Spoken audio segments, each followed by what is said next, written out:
Pernahkah kalian bertanya-tanya, mengapa gelar Habib begitu populer di Indonesia? Mengapa gelar ini lebih dikenal dibandingkan dengan gelar Sayyid atau Syarif yang secara historis lebih dahulu digunakan di dunia Islam untuk menyebut keturunan Nabi Muhammad Sallallahu Alaihi Wasallam? Salah satu jawabannya ada pada sejarah yang jarang diungkap. Mari kita kembali ke abad 17 Masehi.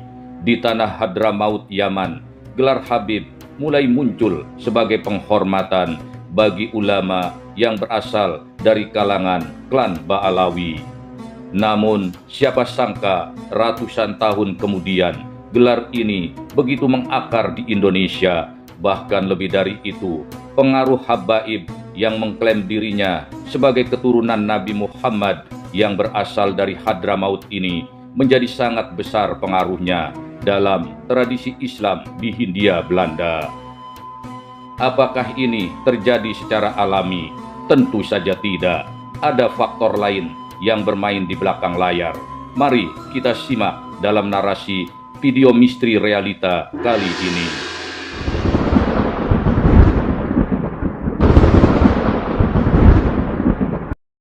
Assalamualaikum warahmatullahi wabarakatuh. Tak bisa disangkal lagi, kolonial Belanda, mereka memiliki kepentingan besar dalam mengatur Islam di Nusantara. Dan salah satu strategi mereka memberikan perlakuan istimewa kepada para klan Ba'alawi. Mereka didatangkan oleh Belanda bukan sebagai pendakwah, melainkan sebagai organ yang sengaja diciptakan untuk menangkal perlawanan pribumi, khususnya dari kalangan Islam. Berikut ini adalah narasi tentang jejak-jejak Belanda dalam membesarkan para Habib klan Ba'alawi di Indonesia. 1. Politik etis dan keistimewaan keturunan Nabi. Belanda tidak memperlakukan semua Muslim dengan cara yang sama. Mereka melihat habaib sebagai kelompok yang lebih moderat dibandingkan dengan ulama pribumi yang cenderung lebih militan. Maka oleh karena itu, para habaib dijadikan jembatan untuk mengendalikan umat Islam. Mereka dijadikan penasehat, bahkan perantara antara pemerintah kolonial dan rakyat Muslim pribumi. 2. Penggolongan rasial yang menguntungkan habaib. Saat itu, pemerintah Hindia Belanda membagi penduduknya ke dalam 3 kelas, yakni Eropa, Timur Asing, dan pribumi atau inlander.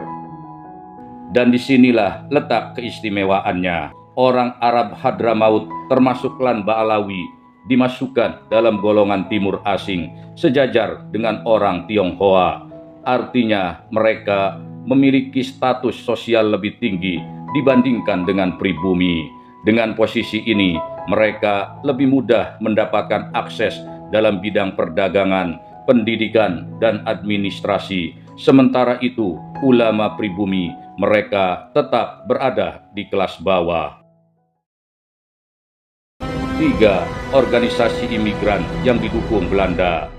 Pada tahun 1901, berdirilah Jamiat Khair, organisasi pendidikan Islam yang dibentuk oleh imigran Arab namun didominasi oleh kalangan habaib.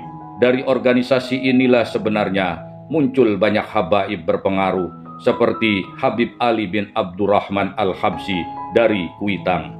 Perlahan tapi pasti dominasi Habib di dunia Islam Nusantara semakin kokoh.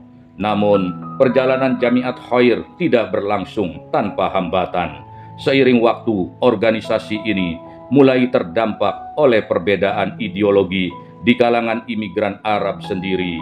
Ketika wacana reformasi Islam mulai berkembang, terutama terkait dengan pengakuan antara sadah dan non-sadah, para habaib mulai berseberangan dengan arah organisasi ini. Mereka menolak reformasi yang dianggap menggoyahkan struktur sosial yang telah mereka bangun. hingga akhirnya pada tahun 1928 banyak kalangan Habib memilih keluar dari Jamaat Khair dan mendirikan Rabitoh Alawiyah. Organisasi baru ini lebih eksklusif, berfokus pada menjaga identitas habaib dan mempertahankan sistem sosial yang membedakan mereka dari golongan muslim non-saddah. 4. Strategi Belanda menekan ulama pribumi, meninggikan habaib.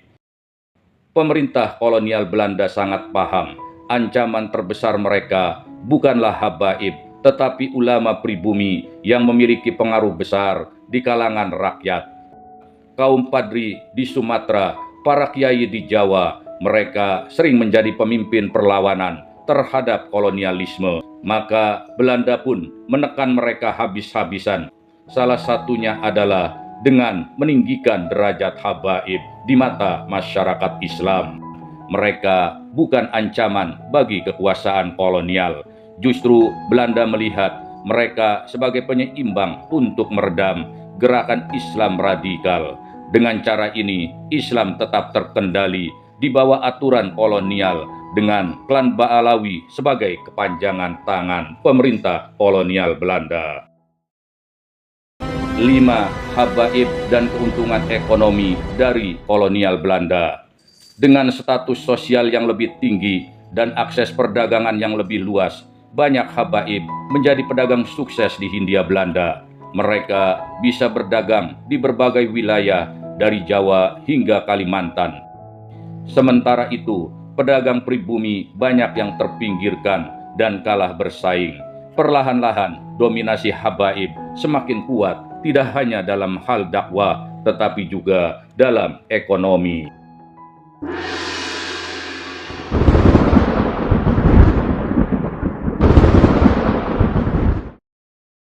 Apakah Belanda sengaja membangun citra kehabiban?